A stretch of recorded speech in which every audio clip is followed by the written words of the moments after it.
年轻英俊的图书管理员亨利拥有一项其他人梦寐以求的超能力，他能够穿越时空，前往过去和未来。不过，亨利并没有为此感到高兴，原因是他既无法控制自己穿越抵达的时间点和空间位置，也不知道穿越成功之后多久才能回到当前的时空。亨利能够确定的是，过度的疲劳、情绪的起伏以及精神上的压力等诸多因素都有可能导致他原地消失，随机穿越到某个过去或未来的时空。更让亨利感到尴尬的是，他的穿越仅限于自己的身体，而身上的衣服和物品都无法跟随他一同穿越。因而，每当在一个陌生的时空惊醒时，亨利要做的第一件事就是四处乱窜，寻找物体遮挡自己一丝不挂的身体。有时候太过慌乱，难免会就地偷窃别人的衣服救急。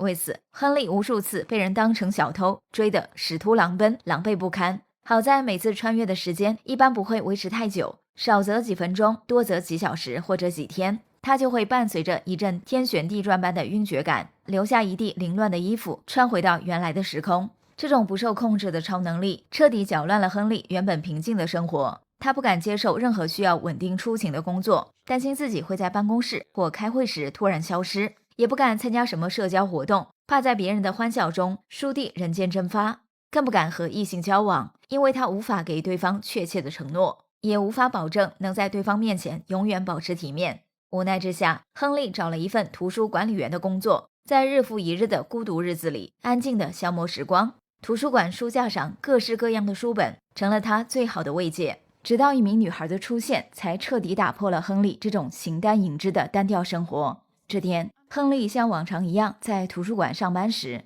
遇到了一名来此看书的年轻女孩。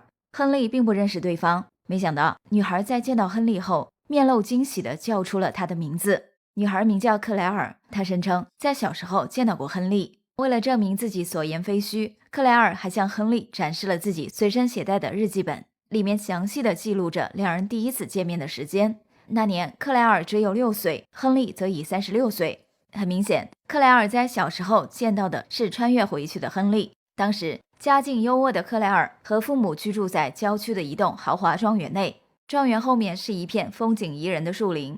年幼时的克莱尔喜欢独自在小树林里野餐。这天下午，当他照常带着食物和毯子在树林野餐时，偶遇了刚刚穿越而来的亨利。亨利正光着身子躲在树丛里向克莱尔求助。克莱尔赶忙拿起地上的毯子上前递给亨利。亨利在用毯子裹住身体后，才走到克莱尔眼前。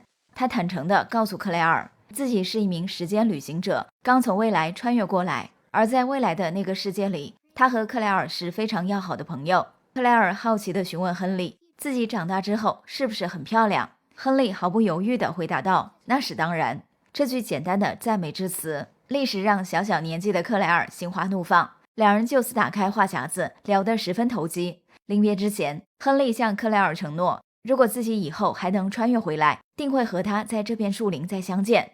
此后的岁月里，亨利果然频繁地穿越到克莱尔的身边，出现在对方的童年和青春时期，陪他谈天说地，见证着克莱尔从懵懂的孩童出落成亭亭玉立的少女。随着年龄的慢慢增长，克莱尔心里渐渐对亨利萌生了异样的情愫。他最后一次见到亨利是在自己18岁的时候。这天穿越回去的亨利脸上爬满着疲惫和憔悴，仿佛遇到了重大的伤心事。可是当克莱尔追问缘由时，亨利却闭口不言，只是面露哀伤地亲吻了她。亨利的这个吻让克莱尔彻底沦陷，还没等他表明心意，亨利就毫无征兆地凭空消失。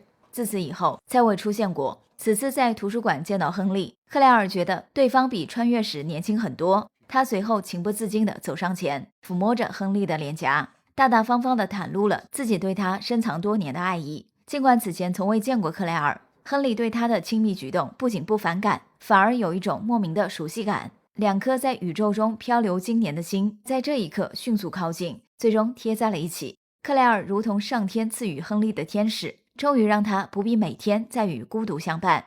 在两人交往的3年后，克莱尔向亨利隐晦地表达了结婚的愿望，亨利却为此陷入了犹豫之中。他觉得自己的人生飘忽不定，实在没有信心能给克莱尔安稳的幸福。不过经过一段时间的纠结，亨利最终还是决定向克莱尔求婚。在此之前，他希望将这个消息告诉自己生命中最重要的人。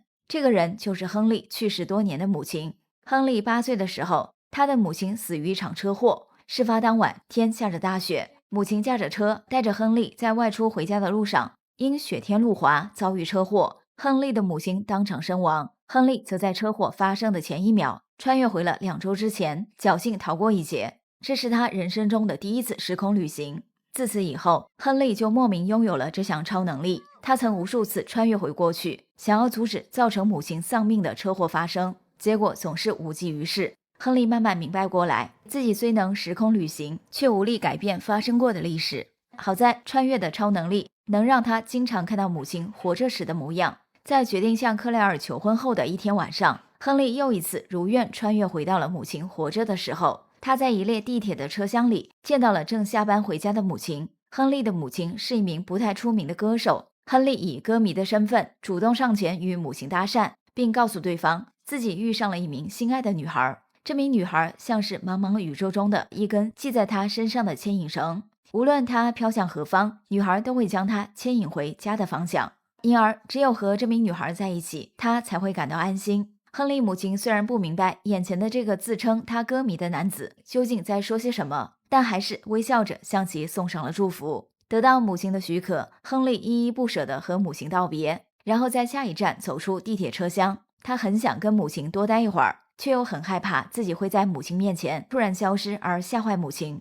回到自己的时空后，亨利翻出母亲当年留下的戒指，郑重地向克莱尔求婚。克莱尔欣喜若狂，两人经过商量，决定在克莱尔家族的庄园举行婚礼。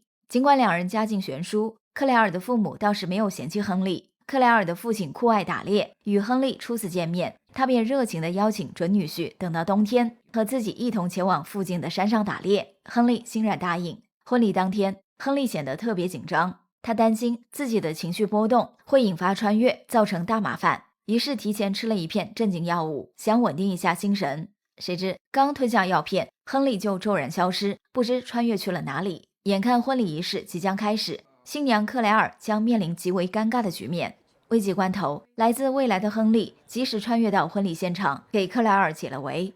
当未来亨利穿上新郎礼服，出现在克莱尔和众宾客面前时，宾客们都没有发现异常，唯独克莱尔一眼就认出眼前的这个亨利并不是自己的未婚夫，而是那位多次穿越陪伴着自己从小到大的亨利。不过克莱尔没有感到丝毫的不妥，而是不动声色地和未来亨利完成了一场浪漫的婚礼。婚礼结束之后，未来亨利飘然而去，新郎亨利重新回到了克莱尔身边。在得知未来的自己临时救场，和克莱尔完成了婚礼后，亨利不禁有些吃醋。他庆幸自己在进入洞房之前赶了回来，否则新婚之夜他就将无法体验妻子的温柔。然而令人啼笑皆非的是，亨利正准备和克莱尔行欢时，由于情绪太过激动，他再次经历穿越，来到了一片熟悉的树林。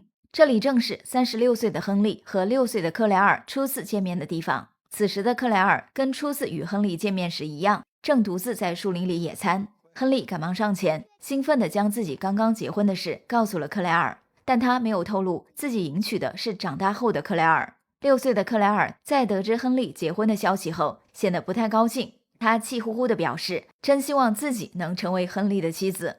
亨利立时被人小鬼大的克莱尔吃醋的模样逗笑。等回到自己的时空，他将此事告诉了妻子克莱尔。克莱尔对此印象深刻，她笑着告诉丈夫，自己当时非常嫉妒亨利的妻子。闲聊中，夫妇俩都对这种奇妙的感受感到既好笑又有趣。结婚后的第2天，亨利和克莱尔就离开庄园，搬进了一套买来的小公寓。克莱尔本以为自己将开启和丈夫甜蜜的2人世界，可是婚后的生活并不如她想象般美好。亨利依旧会不分场合和时间的胡乱穿越，很多时候克莱尔不得不一个人吃饭，一个人做家务，一个人睡觉，甚至一个人打工挣钱。结婚后的第1个平安夜，亨利又一次经历了时间旅行，而且这一次他消失了整整2周时间。克莱尔只能在孤独和等待中度过了圣诞节和新年。虽然他知道亨利无法控制自己在何时何地穿越，但这种间歇性的丧偶生活仍让他感到愤怒。等到亨利回来后，克莱尔忍不住与其大吵一架，尽情宣泄着自己的委屈和不满。亨利满心愧疚，却又无法改变现状。为了补偿妻子，他利用一次穿越到未来的机会，记下了一组中奖彩票的号码，最终在回来后赢得了$500万的巨款。利用这笔钱，亨利买了一套别墅，这让擅长雕塑的克莱尔自此不必再出门奔波，只要在家工作就行。搬到别墅的当天，克莱尔叫来2位关系要好的朋友，庆祝自己和亨利的乔迁之喜。正当4个人在厨房里有说有笑的一起准备晚餐时，客厅里突然传来一阵男人痛苦的喘息声。克莱尔等4人赶忙走出厨房查看，结果看到从未来穿越而来的亨利腹部中枪躺在地上，看上去已是奄奄一息。就在克莱尔等4人惊恐地准备上前施救时，中枪的未来亨利又消失在了众人面前。这场突如其来的变故让4个人顿时全都失去了庆祝的心情。等2位朋友离开后，克莱尔和亨利不自觉地聊起了死亡的话题。克莱尔这时猛然意识到，自己见过很多次从不同时间节点穿越回来的亨利，但却从未见过亨利40岁以后的模样。一个可怕的猜测在克莱尔的心中悄然形成，难道自己的丈夫活不过40岁吗？当他将这个猜测告诉亨利时，亨利旋即陷入一种巨大的悲伤和恐惧之中。他其实并不是在怕死，他只是担心自己死后就永远不能再陪伴克莱尔。克莱尔被丈夫的真情感动，为了缓解对方的压力，她将自己已经怀孕1个月的喜讯告诉了丈夫。亨利得知这个消息，果然转忧为喜。他觉得就算自己活不过40岁，至少以后还有孩子能代替他陪伴克莱尔。然而命运总是喜欢捉弄人，克莱尔怀孕不到2个月就出现了流产的征兆，最终没能保住肚里的孩子。夫妇俩原本只当这是一次意外，哪知此后的几年时间里，克莱尔接连经历了好几次流产。亨利终于意识到一切都并非意外和巧合，他怀疑克莱尔肚里的胎儿遗传了自己的穿越能力，所以总是会意图离开母体，而导致克莱尔流产。不久，亨利找到一位业内知名的遗传学教授，将自己的种种离奇经历如实相告，希望对方能帮助自己摆脱困境。教授起初以为亨利脑子有毛病，直到他亲眼见到亨利从自己面前消失，才相信了世界上果真有如此匪夷所思的人和事。随后，教授对亨利的身体和大脑进行了细致的检查和观测，他发现亨利在每次穿越之前，大脑神经元都会因异常兴奋而过度放电，这是癫痫病核心的发病机制。简单来说，癫痫患者大多都是因大脑神经元的异常兴奋而过度放电，最终导致短暂性的脑功能障碍。教授据此推测，或许治疗癫痫病的药物对亨利和克莱尔的孩子有保胎的效果。于是，在教授的指导下，亨利开始服用抗癫痫的药物。令他感到惊喜的是，在接下来的一段时间里，不仅他的穿越次数在逐渐减少，妻子克莱尔也再次怀孕，并且肚里的胎儿3个多月都非常健康。就在亨利以为一切都在向好的时候，克莱尔再一次没有任何征兆的流产。教授的抗癫痫药物治疗方案宣告失败，此事对夫妇俩的打击极大。最让亨利感到难受的是，由于多次流产，克莱尔的身体已受到严重损伤，倘若再经历一次流产，恐怕以后将永远无法怀孕。亨利不愿让妻子冒风险，便提议领养一个孩子。可是克莱尔始终觉得自己和亨利如此相爱，应该有一个属于2人的亲生骨肉。见妻子固执己见，亨利只好瞒着她偷偷做了结扎手术。手术结束之后，心情沉重的亨利又一次经历了时间旅行，回到了过去，见到了18岁时的克莱尔。克莱尔见亨利脸上爬满着疲惫和憔悴，关切地询问他出了什么事。亨利没敢说出实情，只是忍不住地上前亲吻了克莱尔。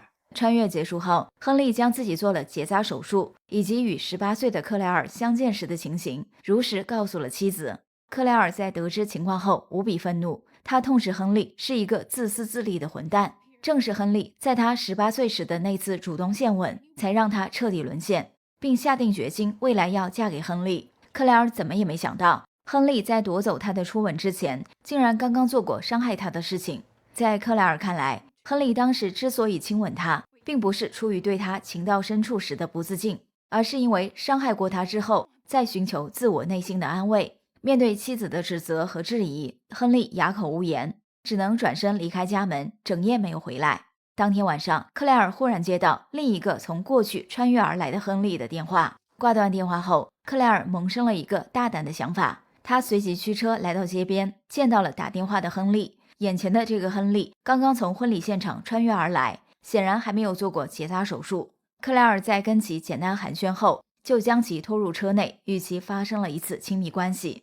大约1个月后，克莱尔欣喜地发现自己又一次怀孕。她在纠结良久后，将自己与过去亨利发生关系并怀孕的事悉数告诉了丈夫亨利。亨利听完之后，内心五味杂陈，他既能理解妻子的行为，又很担心对方的身体，当然心头也难免会翻涌酸溜溜的醋意。但是事已至此，亨利目前唯一能做的只有小心翼翼地呵护怀孕的妻子。所幸此后的9个多月时间里，夫妇俩的生活过得风平浪静。亨利没有再经历时间旅行，克莱尔也没有流产。不过随着妻子产期的临近，亨利的精神变得越来越紧张。直到克莱尔临产前1周，他终于因情绪不稳定再次经历穿越。这次亨利来到一家动物园，他先是慌忙溜进动物园工作人员的更衣室，随便找了一套合身的衣服穿上，然后准备离开，像以前无数次穿越一样前去四处溜达，直到穿越结束。这时一名10岁的小女孩叫住了他。亨利一问才知，女孩名叫阿尔巴，是他和克莱尔的女儿。阿尔巴告诉亨利，自己也能穿越时空，而且能够控制穿越抵达的时间点和空间位置。亨利听完阿尔巴的话后，喜不自胜。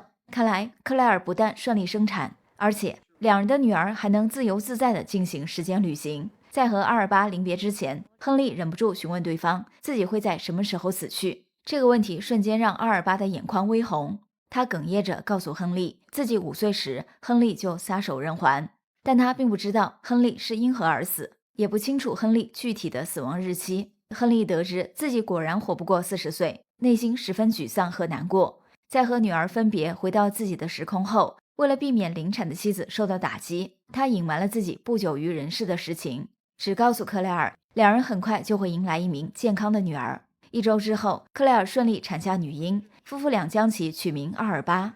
阿尔巴的到来像一道暖光，填满了亨利因时空错乱和克莱尔之间产生的裂痕，也为两人的爱情增添了圆满的注脚。从此这个家里再没有争吵的声音，只有欢乐的笑语。唯一的不足是，幸福的时光总是流逝得太快。转眼间，一家3口就迎来了阿尔巴的5岁生日。生日当天，10岁的阿尔巴从未来穿越过来，将父亲即将离世的消息告诉了5岁时的自己，希望年幼时的自己能珍惜父亲最后的陪伴时光。5岁的阿尔巴闻此噩耗，难过的将这个消息又悄悄告诉了自己的母亲。克莱尔虽然心里早有预感，如今预感被证实，仍让他悲伤到难以呼吸。他和亨利相处多年，早就知道穿越时空并不能改变命运，眼下能够做的似乎只有给亨利更多的温暖。或许是预感到自己大限将至，给女儿过完5岁生日后，亨利的情绪每天起伏不定，时空旅行的次数也变得频繁起来。这天，他穿越来到了一处极寒之地，导致自己的一条腿被冻伤。回来之后，亨利只能经常依靠轮椅代步，可是穿越却并未停止。不久后的一天，他意外穿越到了自己死亡的当晚。这天正是圣诞节，天刚下过一场雪。亨利穿越过来时，正拖着伤腿躺在自家门前的雪地上。当他艰难地爬到窗前时，亲眼见到自己因枪伤不治死在了妻女面前，确定自己即将死在不久之后的圣诞节。亨利决定平静地接受命运的安排。圣诞节当天，他不忍心让妻女单独面对家庭巨变，于是将能邀请到的亲朋好友全都邀来家中做客。在热闹的氛围中，亨利再次穿越，来到一片被冰雪覆盖的树林里。一只野鹿这时正孤独地站在林中，这里是克莱尔父亲常来打猎的地方。巧合的是，克莱尔的父亲此刻正端着猎枪在林中狩猎。只见他远远地瞄准野鹿，而后扣动了扳机，结果子弹刚好击中了瞬时出现的亨利。没等克莱尔的父亲意识到自己误伤了人，亨利就在疼痛中又穿越到了他和克莱尔搬进别墅的当天。在别墅里停留片刻后，他才回到自己的时空，最终死在了妻女和亲朋好友们的面前。亨利的骤然离世令克莱尔痛不欲生，只是他始终都不知道爱人是死于自己父亲的误杀。好在还有女儿阿尔巴日复一日的陪伴在身边，这让克莱尔渐渐从伤痛中挣脱出来。但他对亨利的思念却没有因时间的流逝而淡化，反而像陈年老酒，在心底变得愈发醇厚。多年以后，阿尔巴出落成了一名亭亭玉立的少女。在一个阳光明媚的午后，她和2个小伙伴来到母亲童年时经常独自野餐的树林里游玩。恍惚之间，阿尔巴看到一个熟悉的身影。在确认对方是从过去穿越而来的亨利后，阿尔巴一头扑进父亲的怀里，并让身边的2个小伙伴赶快去叫来自己的母亲。克莱尔得知消息，匆匆赶来，冲上前抱住尚未离开的亨利，仿佛是在自己的梦里紧紧抓住一位已经逝去的爱人，不想让他再离去。